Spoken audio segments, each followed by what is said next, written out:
نحمده ونصلي على رسوله الكريم اما بعد اعوذ باللہ من الشیطان الرجیم۔ ویورز، آج ہم روایتی اپنے ریلیجس مارل اور ہسٹوریکل کسی حد تک آپ کہہ سکتے ہیں ان ٹاپک سے ہٹ کر ایک نہایت امپارٹنٹ ٹاپک کی طرف آ رہے ہیں، اس کو ڈسکس کر رہے ہیں، کیونکہ یہ آج کل ایک برننگ ایشو ہے، اور چونکہ یہ ہماری اپنی لینڈ ہے، ہمارا اپنا وطن ہے، اپنی اسٹیٹ ہے، جس سے ہمیں اٹیچمنٹ ہے، اور اس میں جب بھی کوئی خرابی پیدا ہوتی ہے تو ہمیں تکلیف ہوتی ہے۔ ہر آدمی کو، ہر سٹیزن کو، جو کانشیس ہے، جو سمجھتا ہے، جو سمجھدار، اس کو تکلیف ہوتی ہے۔ اگر اس کی فیور میں کوئی بات ہوتی ہے، اسے خوشی ہوتی ہے، اور اس کے اگینسٹ ہوتی ہے اسٹیٹ سٹرکچر کے، اس کی کنسالیڈیشن کے، اس کے سالیڈیرٹی کے، تو پھر ان کو تکلیف ہوتی ہے۔ آج کل ایک برننگ ٹاپک جو چل رہا ہے وہ ملٹری کے خلاف ہر وہ آدمی جو کہ کچھ نہیں سمجھتا، وہ لیڈر ہے یا ورکر ہے، ینگ ہے یا اولڈ ہے، اور جس کو کسی چیز کی نو ہو نہیں، اور جس نے دوسرے ممالک کی اور اپنے ملک کی تاریخ نہیں پڑھی ہوئی، تو وہ آرمی کے خلاف اور خصوصاً اس کے جنرلز کے خلاف نازیبا کلمات کہتا ہے، ایک ڈسکریجنگ سچویشن پیدا کرتا ہے، جو کہ ملک کے لیے، اور آرمی نہیں بلکہ تمام ملک کے لیے اور عوام کے لیے انتہائی ڈینجرس ہے۔ کسی ملک کی آرمی بھی اس کی سالمیت کی، اس کی اندرونی اور بیرونی سالیڈیرٹی کی ضامن ہوتی ہے، اس کی حفاظت کی ضامن ہوتی ہے۔ ہمارے سامنے کئی ایک مثالیں ہیں کہ جن ممالک میں آرمی میں رفٹ پیدا ہوا، یا آرمی کو ڈسکریج کیا گیا، یا آرمی کو ڈیمورلائز کیا گیا، ان کی حالت کیا ہوئی۔ ریسنٹ پاسٹ میں، یہ ہم میں سے تقریباً جس آدمی کی عمر بھی 40 50 60 سال، اس کو یاد ہے کہ واٹ ہیپنڈ ان افغانستان۔ جب تک افغانستان کی آرمی انٹیکٹ تھی، رشین چلے گئے تھے 89 میں، وہ واپس چلے گئے تھے، تو افغان آرمی جب تک انٹیکٹ تھی، اس میں رفٹ نہیں تھا، افغانستان کے کیپٹل میں، خاص کر کابل میں، سنگل بلٹ نہیں چلی تھی۔ سب سے پہلے رفٹ پیدا کی ایک شاہ نواز تھانی تھا، وہ رشید دوستم کے ساتھ، اس کے ساتھ گلبدین کے ساتھ ملا، اور اس نے آرمی میں رفٹ پیدا کی۔ پھر رشید دوستم تھا، جس کے پاس شمالی علاقوں کے صوبوں کا کنٹرول تھا، اس نے اپنا ملیشیا بھی بنایا، ازبک ملیشیا، اور آرمی میں رفٹ پیدا کیا۔ یہ آرمی اتنی مضبوط تھی، افغان آرمی، کہ ترخم کی طرف سے جو اس پر آپریشن کیا گیا، گلبدین اور دوسرے اسٹرانگ ملٹری مین کی طرف سے، ان کو مجاہدین اس زمانے میں کہا جاتا تھا، ابھی ان کو کچھ اور کہا جاتا ہے، تو وہ انہوں نے نہایت بہادری سے ریپلس کیا، اور 1 انچ اپنے افغان ٹیریٹری بھی ان کے حوالے نہیں کی۔ لیکن what happened after that؟ جب آرمی میں رفٹ آیا تو ہمیں کل کی طرح یاد ہے کہ ان گروپوں نے، مختلف گروپوں نے، ان کا نام دینے کی ضرورت نہیں ہے، ایک دوسرے پر ٹینکوں سے، ہوائی جہازوں سے جنگ لڑی۔ کابل سٹی میں صرف 60,000 عورتیں، 60,000 لیڈیز بیوہ ہوئی، اور وہ لوگ جو کہ معززین میں شمار ہوتے تھے، وہ بھیک مانگنے پر مجبور ہوئے۔ سول وار شروع ہو گئی مختلف فیکشن کی، اور فائنلی ایک فیکشن ریپڈلی کندھار کی طرف سے رخصت ہوا، اور اس نے کابل پر قبضہ کر کے سابقہ جو پریزیڈنٹ تھا، اس کو اس کو سولی پر چڑھا دیا، اور اس کے بعد بھی وار جاری رہی 90s کے بعد۔ اور فائنلی ایسا ہوا کہ اس انٹرنل وار کی وجہ سے، کیونکہ وہاں پر کوئی اسٹیبلشمنٹ نہیں تھی، وہاں پر کوئی آرمی نہیں تھی، وہ ملیشیاز تھے، they were untrained people, they were not a regular army, they were not a trained army۔ ان کی وجہ سے امریکہ نے ان پر پھر حملہ کیا۔ یہ درمیان میں اسامہ کی بات تو ایک بات تھی، یہ تو ایک دوسری کنسپیریسی تھیوری بنتی ہے، اس کو ہم سائٹ پر رکھتے ہیں۔ تو کارپٹ بمبنگ کی، ایک ملک پر کارپٹ بمبنگ کی۔ ریزن کیا تھی؟ کہ ملک ویک تھا، ملک ویک ہو گیا، ملٹرلی ویک ہوا، اور پھر سول وار شروع ہوئی۔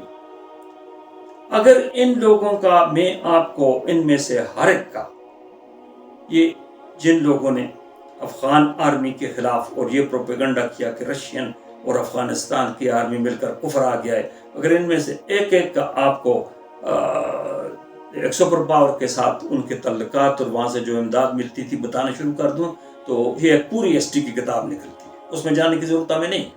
لیکن یہ کہ افغانستان تباہ ہو گیا، جو کہ ابھی تک بھی سیٹ ہونے کے اس کے چانسز نہیں ہیں۔ آپ جو افغان ریفیوجیز یہاں پر انہیں آپ کہیں نا کہ افغانستان چلے جائیں، وہ کیوں نہیں جاتے ہیں؟ انہیں اپنے وطن کے فیوچر کا ان کو اپنے وطن کا فیوچر نظر نہیں آتا ہے۔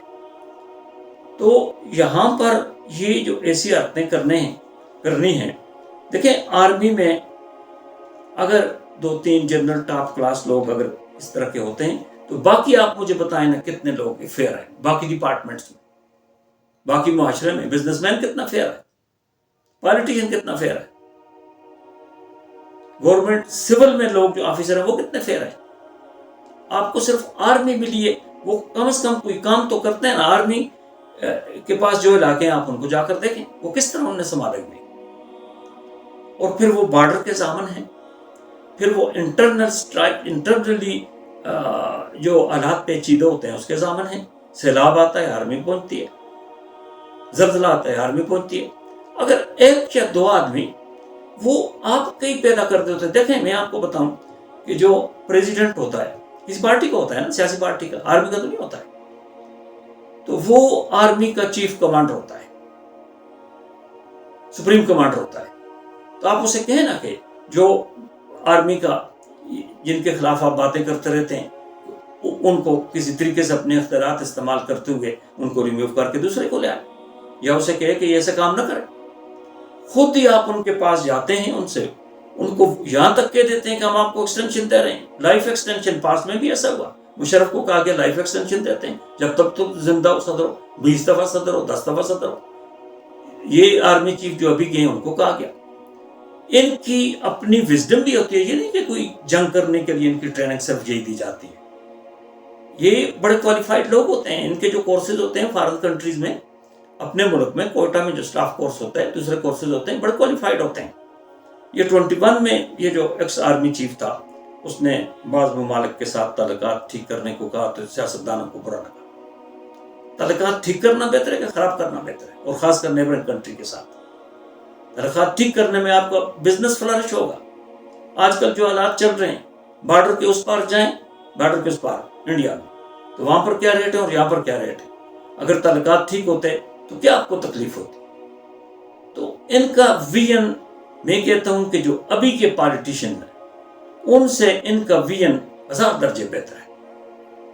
ہم یہ کبھی نہیں چاہیں گے کہ وہ پولیٹیکل معاملات میں مداخلت کریں، لیکن آپ کیوں ان کو چھیڑتے ہیں؟ یہ آپ کو کس نے اختیار دیا ہے کہ آپ کبھی عدلیہ کو چھیڑتے ہیں، کبھی آرمی کو چھیڑتے ہیں، کبھی دوسرے کو چھیڑتے ہیں، اور خود آپ کا اپنا کریکٹر کیا ہے؟ آپ کا کوئی کریکٹر نہیں۔ آپ نے چند لوگ رکھے ہوتے ہیں آگے اپنے، کیونکہ پیسے تو سارے جو مال دولت آپ نے اکٹھا کیا ہوتا ہے اپنی ضلالتوں کی وجہ سے، یہ عوام کے یہ جو ٹیکس کے دیے ہوئے پیسے ہوتے ہیں یہ آپ اپنی جیب میں لے جاتے ہیں، اور ان کو استعمال کر کے میڈیا بھی آپ یوز کرتے ہیں۔ اور اتنے گندے گندے لوگ جن کو بات کرنی نہیں آتی، ان میں لیڈیز بھی شامل ہیں، وہ بڑے بڑے اتنے ٹیلنٹڈ ملٹری جنرلز کے خلاف بات کرتے ہیں، آپ حیران رہ جاتے ہیں اس کی اوقات کیا ہے؟ Why he or she is talking? She doesn't know how to talk. تو یہ ایسا نہیں ہوتا ہے کہ آپ اونچی بات کریں، اونچی آواز میں بات کریں اور جلسے میں بلا لیں، لوگوں کو اکٹھا کر لیں اور ادھر بڑی بڑی باتیں کریں اور درمیان میں بات کچھ نہ ہو۔ اس طرح نہیں ہو سکتا ہے۔ پاس میں دیکھیں، میں کبھی بھی being an highly political conscious person، میں کبھی بھی یہ نہیں چاہوں گا کہ مارشل لا بہتر ہوتا ہے۔ لیکن آپ دیکھیں، ایک فوجی حکمران تھا ایوب خان، اس کے دور میں پاکستان کی اس ایج کو گولڈن ایج کہا جاتا ہے، جبکہ ایسٹ اور ویسٹ پاکستان کے بہترین معاشی حالات تھے اور پاکستان دوسرے ممالک کو قرضہ دے رہا تھا۔ اسی کی خریدی ہوئی جگہیں ابھی یوز ہو رہی ہیں گورنمنٹ کے لیے۔ یہ ہمارا جو اکیڈمی ادبیات ہے، یہ دوسری اسلام آباد میں دوسری جگہیں، یہ اگر ہمارے ان سیاسی لیڈروں تک ہوتا تو یہ تو سب کچھ بیچ بٹا کر یہ تقسیم کر دیتے، ان نے تو سب کچھ بیچ بٹانا تھا، اور اس کا نام انہوں نے رکھا ہے ہم پرائیویٹائزیشن کر رہے ہیں. کیا پرائیویٹائزیشن آپ کر رہے ہیں؟ اونے پونے دانوں بیچ کر اپنے بزنس کو، اپنے آلات کو فلرش کر رہے ہیں سارے کے سارے. اور سارا الزام اس نے مجھے یہ کہہ دیا، آرمی ایک کہتا ہے اس نے مجھے یہ کہہ دیا اس کو ووٹ دے. وہ بھائی تم انسان ہو کوئی؟ تم پالیٹیشین نہیں ہو؟ تمہیں نہیں پتا تھا کس کو ووٹ دینا اور کس کو نہیں دینا؟ دوسرا کہتا ہے کہ اس نے مجھے اس بدرائی پر لگا دیا تھا. تم خود راہ پر، تمہارے پاس اللہ کی کتاب موجود ہے، تم بڑے پاک باز بنتے ہو، تمہارے پاس لوگ موجود ہیں جو کہ تمہیں اللہ کی کتاب کے متعلق بتائیں، تو تم ایک آدمی کے پیچھے پڑھ کر، ایک ملٹری جنرل کے پیچھے پڑھ کر تمہیں شرم نہیں آتی ہے کہ یہ تمہارے ملک کا ملٹری جنرل ہے؟ اس کی اگر غلطیاں ہیں تو ان پر پردہ ڈالو، جس طرح خدا نے تمہاری غلطیوں پر پردہ ڈالا ہوا ہے. تم کوئی فرشتے نہیں ہو تو تم اس کی غلطیوں پر پردہ ڈالو. دیکھو یہ بار بار ذکر کرتے ہوتے ہیں، مجھے اس بات پر بڑی تکلیف ہوتی ہے کہ ایسٹ بنگال میں آرمی نے سرنڈر کر دیا. آپ کو پتہ ہے کہ ایسٹ بنگال میں نیازی کے ساتھ کتنی آرمی تھی؟ ہر کوئی کہتا ہے نیازی بھاگ گیا. نیازی کے پاس 29,000 سولجرز تھے، اور اس جنگ کی کوئی سینس ہی نہیں بنتا تھا. وہ جنگ نہیں تھی، وہ پولیٹیکل مسئلہ تھا. اور ویسٹ پاکستان کے پالیٹیشین نے ملٹری سے مل کر وہ مسئلہ بگاڑا. لاکھوں لوگ قتل ہوئے، لاکھوں لوگ، لاکھوں مسلمان، لاکھوں انسان، لاکھوں پاکستانی، لاکھوں ٹیکس پیئر قتل ہو گئے. نیازی کے ساتھ کون تھا؟ تم نے بھیجا نیازی کو، خود تو نہیں گیا. 29,000 سولجرز تھے، اور 3 لاکھ سے زیادہ انڈین سولجر، اور 2 لاکھ مکتی یعنی آزادی فورس بنگالیوں کی، اس سے اس کا مقابلہ تھا. انڈین جنرل مانک شاہ، فیلڈ مارشل مانک شاہ، وہ لکھتا ہے کہ نیازی کی جگہ اگر نیپولین بھی ہوتا تو وہ بھی یہی کام کرتا، لیکن اس نے پھر بھی وہ کام نہیں کیا. He was not ready to surrender. Doctor Malik governor جائے کے پاس آئے اور اسے کہا کہ نیازی is not surrender. You are telling him to surrender. He is saying no, I will not surrender. پھر جنرل حمید اور جنرل گل حسن نے اسے کہا باقاعدہ ریٹن موجود ہیں میسیجز کہ if you will not surrender, India is going to annihilate totally Pakistan, totally from the map of the world. Indira Gandhi کی یہ شرط ہے کہ نیازی سیز فائر یا سرنڈر کرے، اس کے بعد ہم ویسٹ پاکستان میں جنگ نہیں کریں. اور یہی بات سارے پھر کر رہے تھے. تو نیازی جو کسی طرح بھی سرنڈر کرنے کے لیے تیار نہیں تھا، ایک دن پہلے اس نے پریس کانفرنس کی اور یہ اس کو باور کرا رہے تھے کہ your yellows are coming, that the Chinese are coming and whites are coming, American.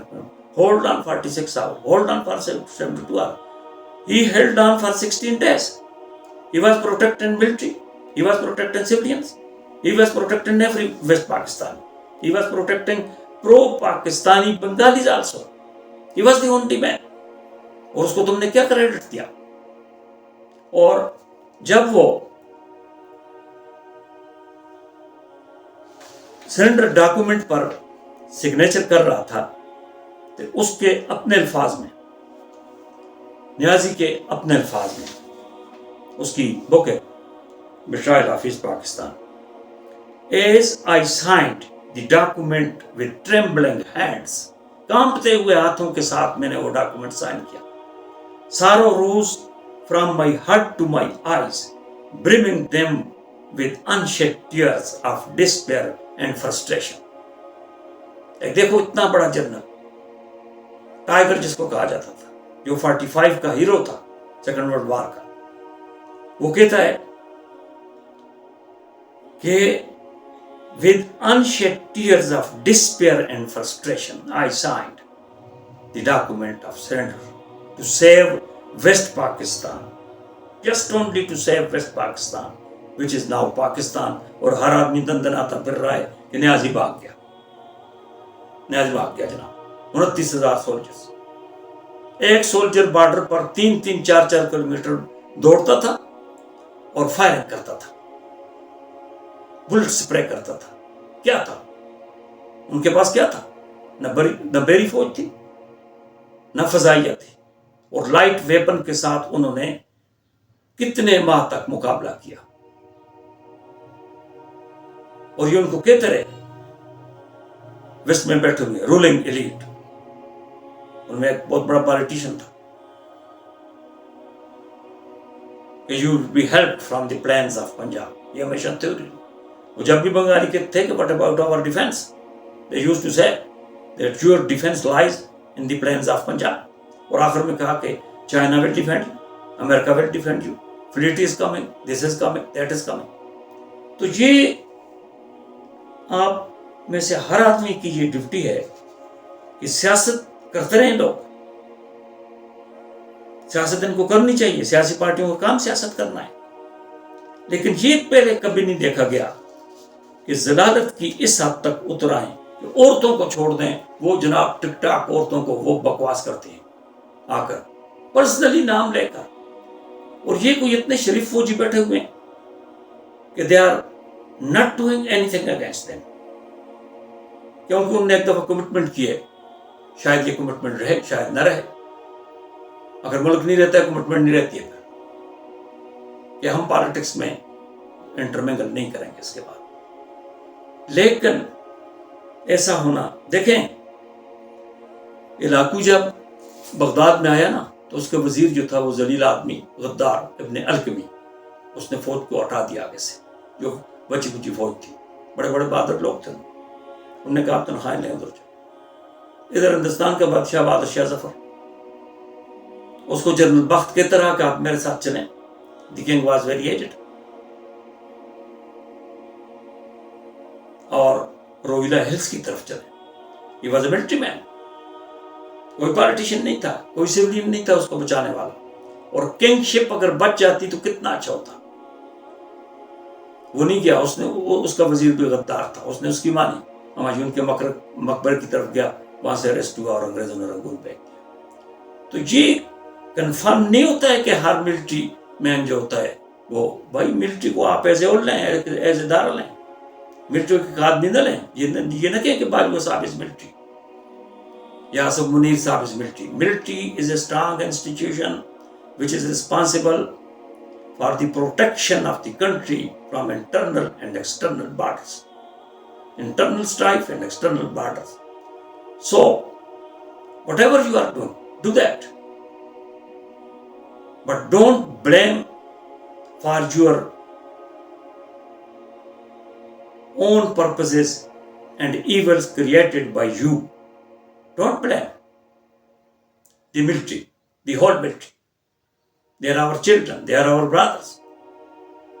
They are sacrificing their lives in borders. They are sacrificing their life in internal strife. Everywhere they used to sacrifice.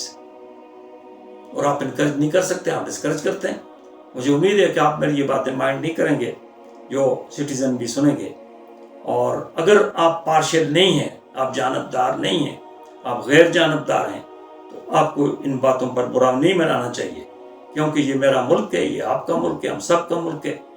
یہ ملکوں کی آزادی بڑی مشکل ہوتی ہے اور اس کو سسٹین کرنا بھی مشکل ہوتا ہے. تو ہماری یہ دعا ہے, اور کہ ہم کسی کے بیہاف پر نہیں بولتے, ہم اپنے بیہاف پر. اللہ ہمیں توفیق دے. ہم اللہ کو حاضر ناظر جان کر, ہمیں کوئی نہ کسی کے کمیشن ایجنٹ ہے اور نہ ہی کوئی کسی کے کمیشن ایجنٹ ہونا چاہتے ہیں. ہمارا کانشنس ضمیر ہمیں اس بات کی اجازت نہیں دیتا. That doesn't allow us to do so. We will talk straightforwardly for the sake of Allah to keep this state intact from civil war or any other such crisis created by the designs of evil designers. We will try to do our best. At least we will talk against them. Thanks a lot. Mehraban.